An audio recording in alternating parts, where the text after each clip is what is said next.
السلام عليكم. حملة تضليل عالمية تتعرض لها الإدارة السورية الجديدة. نعم، حملة عالمية وليس فقط محلية أو إقليمية.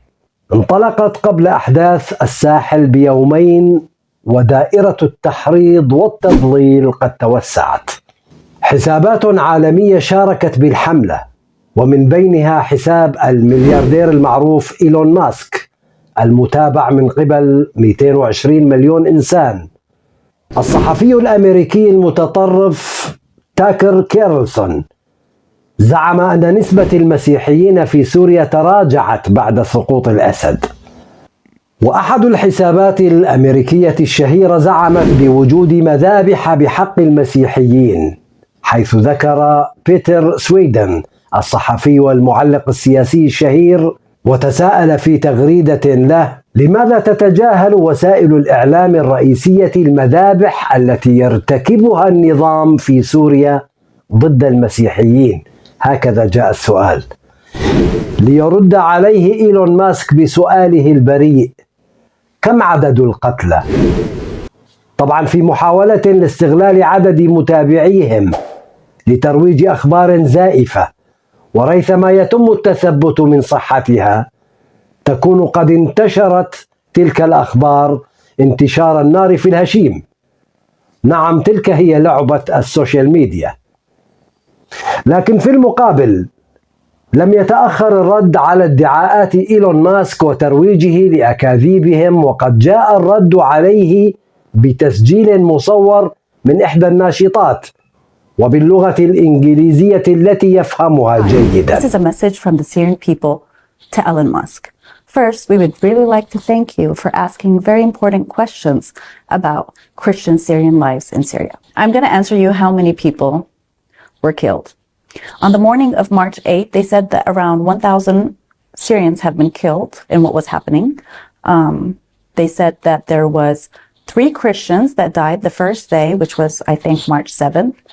2 of them were a father and son that were on the highway driving their car, but their car had a license plate of Idlib, which whoever shot them thought that they were Sunnis. The third one was killed by a bullet in his area, in his house. He was found dead there, so nobody knows where the bullet came from. But let's talk in more depth about Christian deaths in Syria. How about we go back 14 years? Do you know that more than 10,000 Christians have died? These 10,000 Christians died by bombings and sieges in Christian areas and neighborhoods. Some of them were in the city of Aleppo. Some of them were in the city of Hims. The regime had airstrikes destroying entire Christian neighborhoods. In eastern Ghouta, 2013 to 2018, government sieges led to starvation and medical shortages affecting all religious groups, including Christians. Raqan Deir ez-Zor, 2011 to 2013, Christians were caught between regime forces and ISIS. Now here, let's not just talk numbers. Let's talk names, because they were people. Father Paulo, everybody knows Father Paulo. He was a priest advocating for peace. He disappeared in a regime-controlled area. Nobody knows where he is, and everybody's been asking about him. Another name, Basil Shahade. He's one of the Christian filmmakers and activists that was killed by the government shelling in Hims. Dr. Nabil Fadl, he was a Christian doctor arrested and tortured to death in a regime prison. So these are names, not just numbers. If we're going to go back to numbers of people killed in Syria in the last 14 years, we're talking about more than 1 million people died from the Syrian regime. Hundreds of massacres were committed by the Syrian government, the Russian forces, the Iranian-backed militias such as Hezbollah, and others. Let me tell you one of these massacres. Al-Hula in Hims in 2012.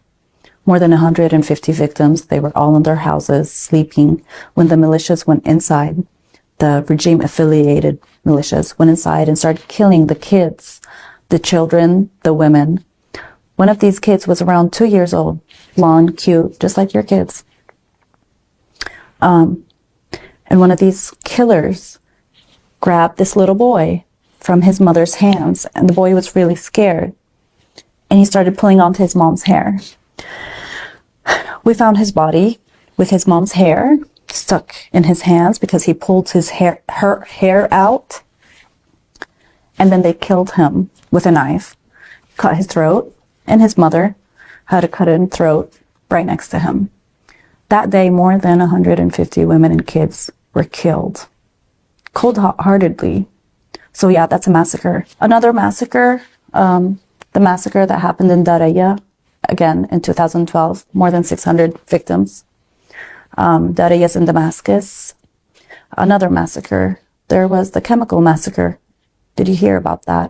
That happened in the suburbs of Damascus. One of the chemical attacks was in Ghouta. It was on August 21st, 2013.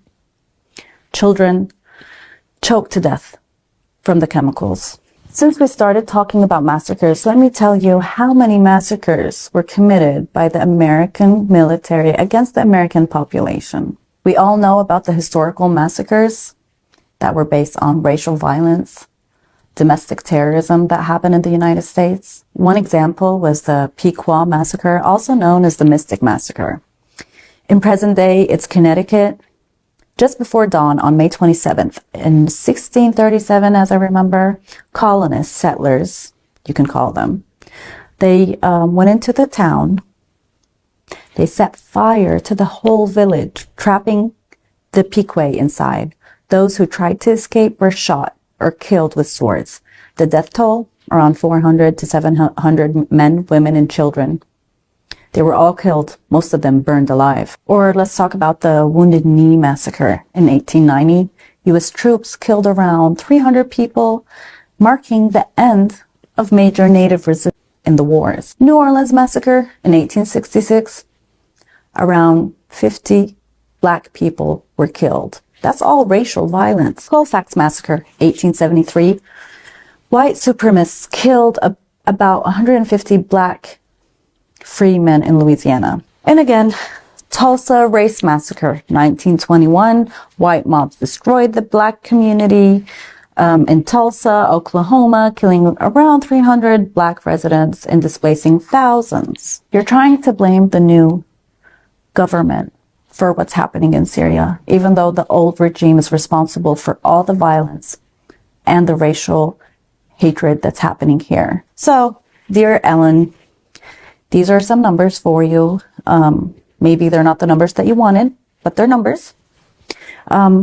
Something else you need to know. You've been with President Trump in his campaign. You know all about fake news. Please don't help spread fake news. Help the people of Syria to build their country with no violence. They just want their country back.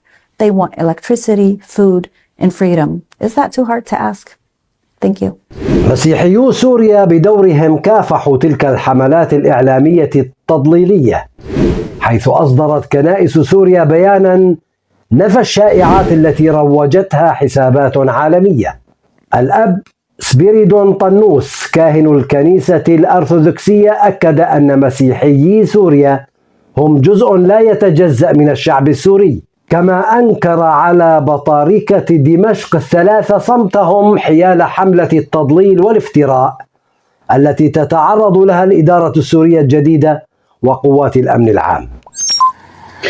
اليوم أخاطب بطارقة دمشق الثلاثة بهكذا وضوح ولأول مرة: يا أصحاب الغبطة، قد علمنا أنكم والبعض من أتباعكم مستاءون من تصريحاتي التي تنفي وجود مجزرة بحق المسيحيين في سوريا. رددت على تساؤلات السيد ايلون ماسك وغيره من أعضاء الكونغرس الأمريكي، بالإضافة إلى منظمات غير حكومية، وقد نفيت نفيا قاطعا أي مجزرة بحق المسيحيين في سوريا. أخيرا، فإن السوريين يراهنون اليوم فقط على العقلاء في دحض تلك الأكاذيب، والتي تبين أن مصدرها جهات لا تريد لسوريا الاستقرار ولا الازدهار ولا التعافي.